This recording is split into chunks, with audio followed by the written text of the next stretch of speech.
Assalamualaikum warahmatullahi wabarakatuh. Halo adik sana dimanapun anda berada, kembali lagi di channel kita, channel YouTube kita, channel Realitas TV, channel yang memberikan informasi, edukasi dan inspirasi.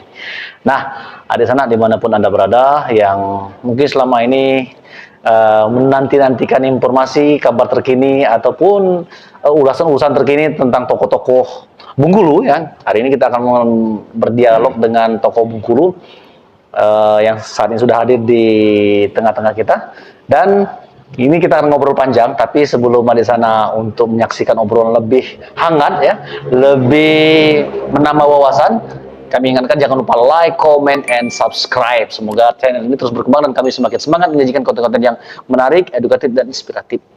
So, kita langsung saja ngobrol dengan narasumber yang sudah ada di sebelah saya.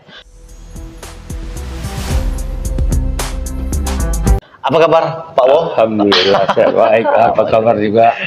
Sapa-sapa dulu di sana kita. Di sana apa kabar? Oh, baik kayaknya. Semoga sehat semua. Amin, amin. Sejahtera semua. Amin, amin ya. Nih, di sana seperti di obrolan kita di awal bahwa kita hari ini akan ngobrol dengan salah satu tokoh Bengkulu yang mungkin di era emasnya itu sudah boleh dikatakan luar biasa. Karena beliau biasa di luar Bengkulu maksudnya, melanglang buana. Kita perkenalkan dulu nama Pak Wo ini. Kalau panggilannya akrab Pak Wo, ya. Ya. Kalau nama lengkapnya Dr. Andes Haji Ahmad Sardi. Ya. Beliau ini lahir di Kembang Mumpo, Kabupaten Seluma, tepatnya tanggal 26 Februari tahun 1953. Wow, saya dulu lahir nih, Pak Wo. Nggak tahu di mana ini. Nah, itu kelahirannya. Kemudian kalau pendidikan, riwayat pendidikan Pak Wo ini atau Pak Ahmad Sardi ini menempuh pendidikan di pendidikan guru agama Manak, Bengkulu Selatan tahun 73. Wah, luar biasa. Itu saat itu sekolahnya masih zaman era ini ya. Iya. Masih terasa kita penjajah ya. Masih hutan belantara. Kemudian Pak Wo ini melanjutkan pendidikan di S1 jurusan komunikasi tahun 1990-an di Kota Semarang. Itu kampusnya di mana, Pak Wo? Yang kampusnya dulu kita di Jalan Gajah Mada. Kampus apa namanya? Ya, kampus swasta ini. Ya? Swasta. Oh, swasta. Karena saya di samping itu kan saya udah PNS. Oh, nah ini balik lagi cerita. Itu saat itu Pak Wo sudah langsung diterima jadi PNS, Pak Wo, ya? Iya, luar biasa. Yang sebelumnya PNS saya melanglang buana menjadi distributor aspal beton se-Indonesia. Wah, itu luar biasa lah pokoknya kiprahnya. Kemudian untuk kiprah Pak Wo Sardi ini sendiri di organisasi, beliau ini merupakan pengurus ya, KAPI ya, Kesatuan Aksi Pelajar Indonesia ya. Pemuda Pelajar Indonesia. Pemuda Pelajar Indonesia tahun 65-66. Ini zaman ini ya, revolusi ya. Iya. Sama PKI. Oh, itu yang melawan generasi muda kan, yang melawan ke PKI kita. Oh, nah itu gerakan semangat muda itu nanti kita akan diskusikan. Ada kami. Kami ya, saat itu ya. Kami itu Kesatuan Aksi Mahasiswa Islam ya. Kami sepelajar. Dan Pak Wo ini pernah menjadi ikut serta di kepengurusan Korpri ya, Korpri Negeri ya, kemudian di Soksi. Kemudian akhirnya tahun 1977 jadi PNS ya, Pak Wo ya. Ya. Jadi PNS, dan yang satu lagi ini yang paling tak kalah penting ini bagi di sana, bahwa Pak Wo ini ternyata mantan wartawan. Seperti mana profesi saya yang saya geluti saat ini ya. Jadi beliau ini di eranya Pak Harmoko ya, sebelum dia diangkat jadi Menteri Penerangan, Pak Wo ya. Jadi saat itu Pak Wo itu di media apa di Pak Wo? Jadi pegawai jadi wartawan. Dulu pegawai negeri bisa merangkap PNS. Oh, nanti kita pegawai negeri merangkap wartawan. Nanti kita cerita panjang lebar soal itu. Nah, kemudian Pak Wo ini memiliki dua anak. Yang pertama bernama Destita Harilisani. Kemudian yang kedua cowok ini cowok Teddy Rahman yang saat ini bekerja di Badan Kepegawaian Negara Pusat. Wah, ini sudah sukses semua ini Pak Wo. Cucung berapa nih Pak Wo? Cucung 6. Nah, cucung 6. Ada tua. Oke. Nah, di sana kita akan ngobrol dengan Pak Wo Sardi. Seperti kita bahas tadi bahwa Pak Wo ini salah satu tokoh Bengkulu yang lama melanglang buana di kota-kota besar, Pak Wo ya. Tepatnya di Semarang, Pak Wo ya. Semarang ya. Nah, Pak Wo sebagai tokoh lah ya, tokoh besar Bengkulu yang memantau di luar, melihat kondisi Bengkulu saat ini bagaimana, Pak Wo? Ya, kita lihat Bengkulu bersyukur udah bagus, cuman perlu ditingkatkan lagi. terutama sumber daya manusia. Sumber daya manusia di Bengkulu ini terus terang masih ya kurang dibandingkan dengan daerah lain. Dari sisi apa ya, Pak? Dari sisi cara pikir, Oke. cara pandang, Oke. attitude ini masih perlu ditingkatkan lagi. Kualitas pendidikan. Oke. Makanya saya mencoba untuk kontribusi saya di Bengkulu, saya bikin satu sekolah namanya Sekolah SMP Al-Azhar. SMP Al-Azhar Di Timur Indah, di Timur Indah Bengkulu. itu punya Pak Wo sendiri? Punya, saya. Wah, nah itu ada sana. Itu siapa yang ketua yayasannya, Pak Wo? Ya anak-anak lah, anak saya. Saya nggak ngurusin, cuman saya yang punya. Ya punya saya. Jadi ini luar biasa nih bahwa Pak Wo ini ternyata masih punya semangat, masih punya impian untuk ya ikut berkontribusi untuk betul. menciptakan generasi ya. Iya. Karena saya lihat Bengkulu itu memang pendidikannya kualitasnya masih kurang. Ya sudah lumayan tapi masih kurang. Perlu tingkatkan. Kenapa? Bukti di tes di guru di Al-Azhar aja, satu pun nggak ada orang Bengkulu yang lulus. Masa? Iya. Karena apa? Kualitas tadi. Padahal guru berapa ribu di sini. Iya. Tapi nggak ada yang lulus. Kenapa? Kita tesnya Standar kita? standar internasional. Wow. Dari bahasa Inggris sama bahasa Arab. Ya, kata pengantar pada anak-anak itu. Iya. Ya, itu salah satu indikator bahwa perlu kita tingkatkan lagi kualitasnya. Oh, itu. Maksud saya bikin Al-Azhar di sini untuk menampung sumber daya manusia yang berkualitas. Iya. Mengajar gitu. Syukur-syukur kalau ada yang menyekolahkan. Ini yang sekolah di Al-Azhar itu sendiri banyak orang luar dari Bengkulu. Karena apa? Karena kalau tes nggak lulus masuknya. Iya. Itu indikator ya. Iya. Wah, ini ada minuman ini. Oh, silakan. Silakan. Nah, Wah, ini apa? Wah, ini mantap. Ya, ada Terima kasih nih. jeruk hangat. Wah, ini ada sana. Yuk, Kita lagi ngeplok nih sambil nyantai. minum ya. Di salah satu resto yang ternama juga di kampung pesisir ya. Kamu sisir. Nah, jadi itu ya menjadi indikator bahwa Pak Wo berangkat dari semangat bahwa potret dunia pendidikan Bengkulu masih perlu ditingkatkan. Tingkatkan lagi. Nah, ini kan bicara by the way, sekarang Pak Wo kan sudah intens sekarang nih muncul di berbagai kesibukan, kegiatan, kemudian di beberapa media juga sudah kerap muncul nih Pak Wo, bahwa Pak Wo saat ini sekarang sudah setengah mempersiapkan segala sesuatu untuk sebagai suksesi bagaimana anak beliau Destita Harilisani untuk maju di DPD RI 2024 mendatang. Nah, ini menarik ini. Kenapa bikin saya menarik dan bikin saya tergugah untuk mengangkat ini? Bahwa Pak Wo ini kan seorang tokoh yang sudah ya mungkin dari kata pengalaman sudah banyak lah ya. Kemudian dia ingin mentokohkan anaknya untuk menjadi tokoh Bengkulu di tingkat nasional. Nah, ini sebenarnya apa sih alasan nih Pak Wo? Kok sampai kalau bahasa ke Bengkulu nih ngototnya nih. Nah, ini kenapa Pak Wo? Gini, jadi saya itu memang melihat anak-anak yang berpotensi, siapapun itu, cobalah kita angkat Bengkulu ini bersama-sama pemerintah daerah. Pemerintah daerah itu membutuhkan anak-anak yang berpotensi seperti Destita itu. Destita itu kalau masalah materi, gaji di perusahaan asing aja dia ada 100 juta sebulan. 100 juta sebulan. Sekarang? Sekarang. Oh, kalau mau cari di DPD itu cuma 34 juta sebulan. Gaji deh, artinya nggak sebanding ya sebenarnya? Nggak sebanding. Jadi kalau kita mau cari materi di situ nggak ada. Cuma semangat kita untuk memajukan Bengkulu supaya Destita saya suruh turun ke Bengkulu. Dia ada pengalaman internasional di situ. Itu dia membawa pernah menjadi manajer 10 negara di Tanah B. Ya, terus sekarang pindah ke Amerika.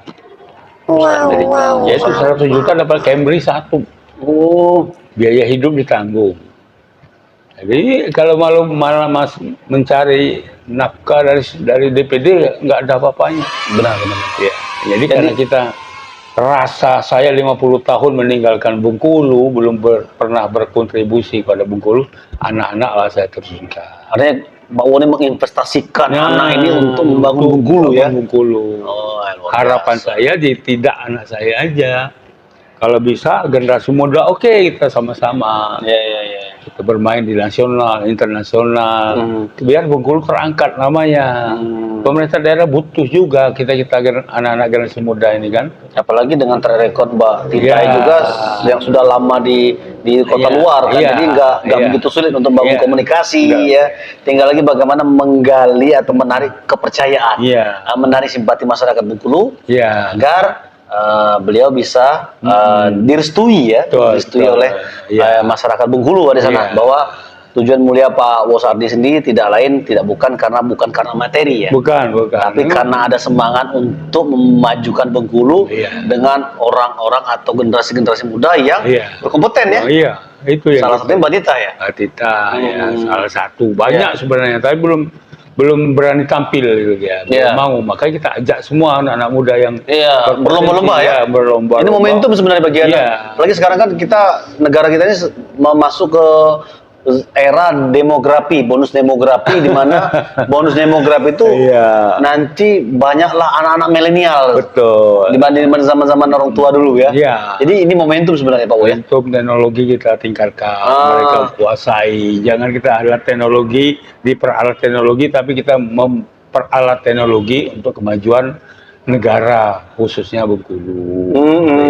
Artinya dengan kemajuan ini teknologi juga harus diiringi dengan kemajuan kualitas ilmu pendidikan kita ya. Jangan kemudian anak muda ini sibuk dengan gantung game terus ya. Game itu merusak. Itu yang merusak ya. Nah, anak muda kita rusak banyak itu. Nah ini artinya bagi anak muda harus segera sadar ya. Jangan terlena dengan waktu yang masih muda untuk hura-hura Pak Wo ya. Mereka nanti ditinggal zaman.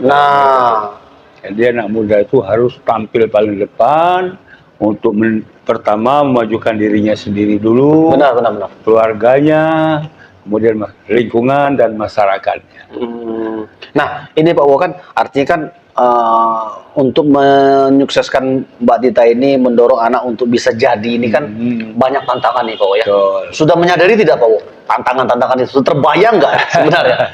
Karena kan sudah mungkin sedikit banyak Pak Wo sudah pengalaman kan. Nah, melihat anak sendiri untuk siap ikut menghadapi tantangan itu Pak Wo. Saya berpolitik itu dari tahun 80 ya. Jadi saya pernah mengadakan Pekan Pendidikan Politik Kader Bangsa, didatangi oleh 17 menteri pada zaman Orde Baru. Penyelenggaranya kami Soksi. Soksi yang menyelenggarakan. Soksi. Jadi bekal-bekal pendidikan dari pengalaman Pak Wo itu Pak Wo tularkan anak di gambaran bahwa artinya secara lahir batin Mbak Tita ini harus siap ya. Harus siap. Karena apalagi kondisi peta politik saat ini kan ya harus ya, makanya siap menang siap kalah. Siap sukses, siap rugi. Betul. Nah, ini kalau bicara politik, apakah harus memperhitungkan untung rugi nih Pak Wo? Saya tidak memperhitungkan sama sekali untung rugi itu nggak saya. Kenapa Pak Wo? Karena apa? Kita kan banyak nih orang maju kan, pengen maju dia mau menghitung-hitung nih menang atau tidak. Karena kalau dimana tidak menang, ini loh akan rugi, bahkan bisa jadi gila nih Pak Wo. Itu dangkal banget berpikir seperti itu. Itu banyak itu Pak deh. Itu dangkal banget. Memang kita berpolitik itu adalah idealis. Jadi tidak terganggu dengan ekonomi, tidak terganggu dengan yang mengacaukan politik kita, tujuan kita, misi kita, visi kita itu. Nah kebanyakan tapi tidak semua saya lihat itu pada saat itu, dan sudah kami prediksi dari dulu, politik sekarang itu adalah banyak mencari nafkah di politik. Itu mindsetnya. Nah saya tidak ada itu. Bahwa mau jadi politisi itu jangan mencari nafkah di politik ya, jangan. Kita berpolitik itu untuk pengabdian. Itu yang idealisnya kan itu. Politik itu. Tapi kan Pak Wo, kalau bicara idealis kan menggunakan kos ini Pak Wo. Jadi bagaimana kita bisa idealis Pak Wo? Idealis itu akan terjadi sendiri apabila kita bisa mengelola olah pikir ya. Bisa memberdayakan semua apa yang ada sekitar itu. Contoh, kita berpolitik, kita harus menggandeng pemerintah daerah biar pemerintah daerah programnya apa, politik kita harus itu. Atau mengikuti program-program mereka selaras. Bukan untuk kepentingan kita, bukan. Jangan kepentingan kelompok, jangan. Nah, kayaknya tapi kita faktanya seperti yang kita itu sekarang yang kita coba rubah. Gebrakan ya. Rubah. Berarti saya lihat kata dengar kalau nggak punya uang pasti kalah. Nah, saya tidak berani mengiyakan omongan itu. Kenapa, Bu? Karena saya percaya 100% dan yakin kalau Allah menghendaki berbuat baik itu memang sulit. Benar. Tapi apapun jalannya, kalau Allah menghendaki harus terlaksanakan cara yang benar. Ikhtiar dulu. Soal hasil itu nanti.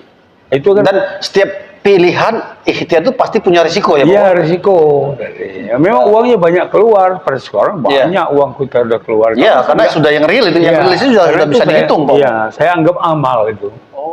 Ini kalau boleh bicara, Pak, kalau Pak Wo sekarang ini mungkin dari sana mungkin penasaran ya. Untuk saat ini sudah berapa sih dikeluarin sebenarnya kalau secara ini? Kalau untuk sekarang belum, artinya masih langkah masih panjang ini. Kalau terhitung, Pak Wo. Aku tidak gitu, karena itu saya suruh bagian mereka. Saya cuma mengarahkan dan mendanai berapapun asalkan terukur gitu. Terukur. Oh, itu. Nah, jadi bagi para di sana yang terjun ke dunia politik itu harus terukur. Dari sisi finansial dan pengalaman. Dan tidak harus sebenarnya finansial itu. Tidak harus. Jadi yang paling utama apa nih? Paling utama pendekatan kita kepada masyarakat, jelaskan tujuan kita tuh ini loh. Biar masyarakatnya nanti lebih enak. Tapi masyarakat kita nih, Pak Wo, sudah terkontaminasi ini gimana nih, Pak Wo? Itu tantangan bagi kita. Tantangan kita itu. Itu justru tantangan. Tantangan harus kita lewati apapun terjadi. Benar. Perjuangan kan. Iya. Nah, mereka itu kebanyakan nggak jadi.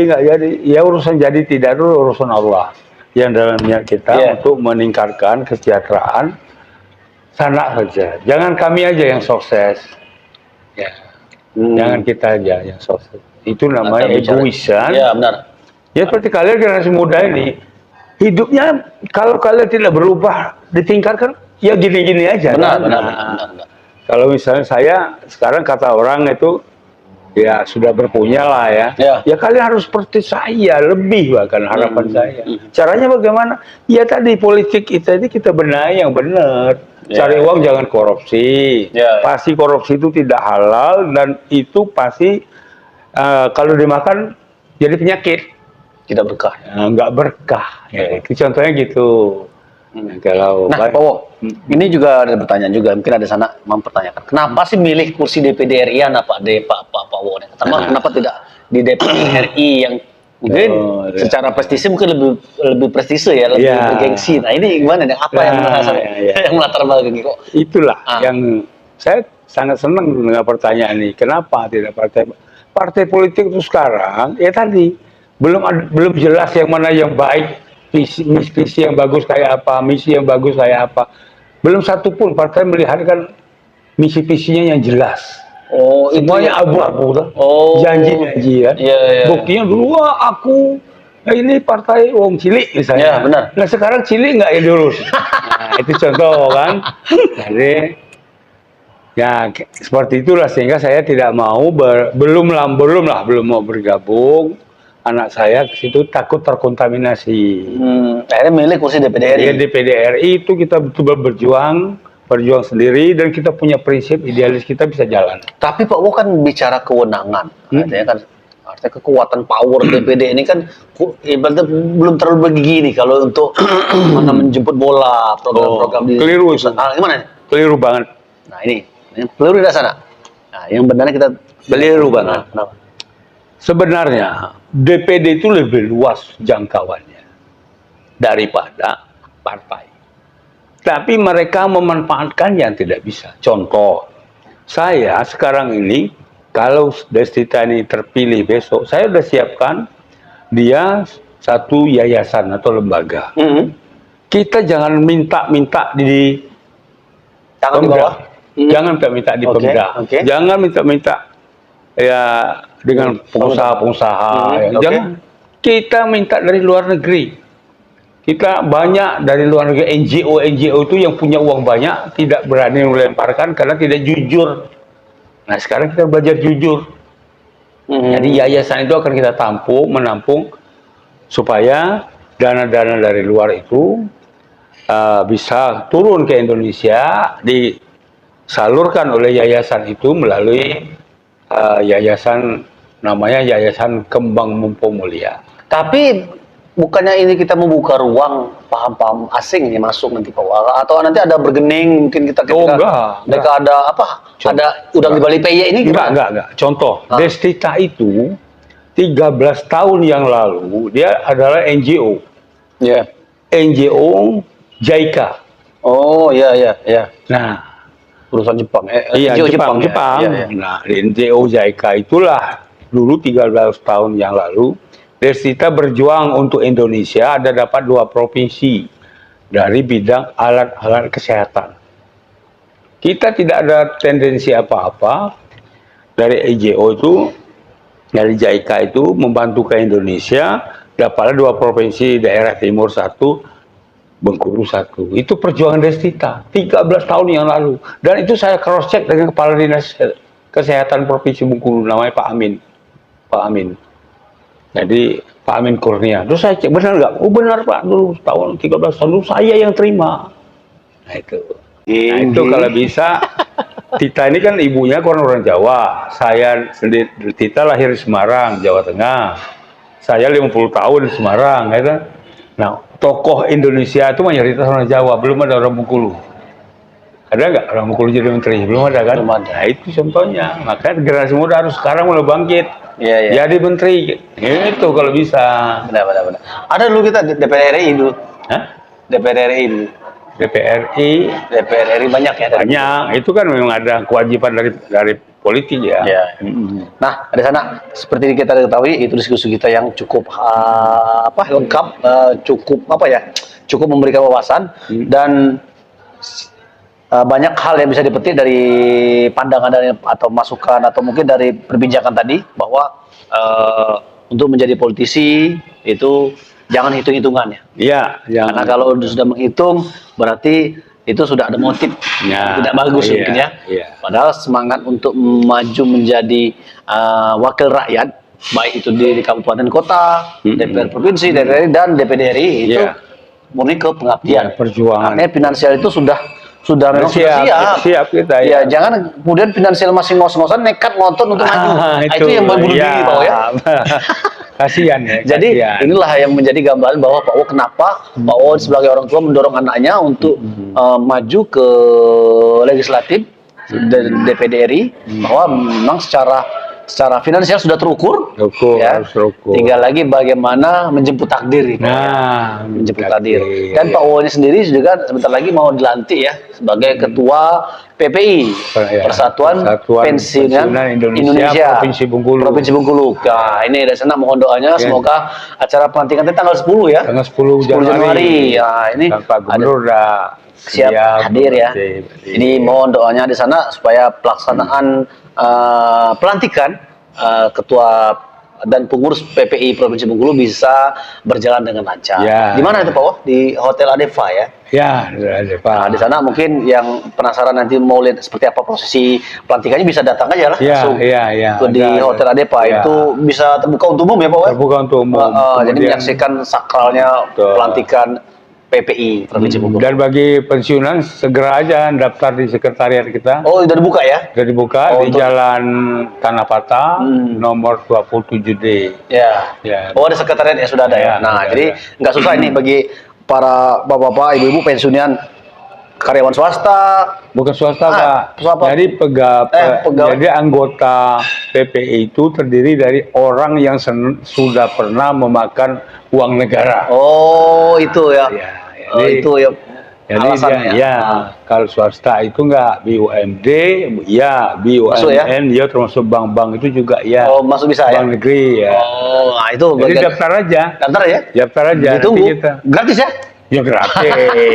Dan kita akan upayakan peningkatan kesejahteraan pensiunan. Kemarin waktu di Jakarta kami sudah usulkan untuk peningkatan gaji pensiunan sudah di meja Pak Jokowi, sudah Pak Jokowi sudah melempar ke DPR. Insya Allah nanti ada follow up-nya lebih naik lagi. Nah, itu Harapan kita begitu. Nah, itu jadi pentingnya bagi Bapak Ibu Abed di sana pun sekalian dimanapun Anda berada untuk bergabung di PPI. Dan nanti kita akan ngobrol di sesi diskusi berikutnya nih Pak. Siap. Dialog berikutnya nanti pasca pelantikan kita akan bedah program PPI ini Provinsi Bengkulu ini apa sih, ya kan? Sejauh mana sih, bagaimana kiprahnya ini kita akan tunggukan, kita akan bedah habis sehingga masyarakat luas itu tahu. Oh, ternyata ini loh di bawah kepemimpinan Pak Wosardi ini bahwa PPI ini akan seperti ini. Ya, Pak, ya? Insya Allah.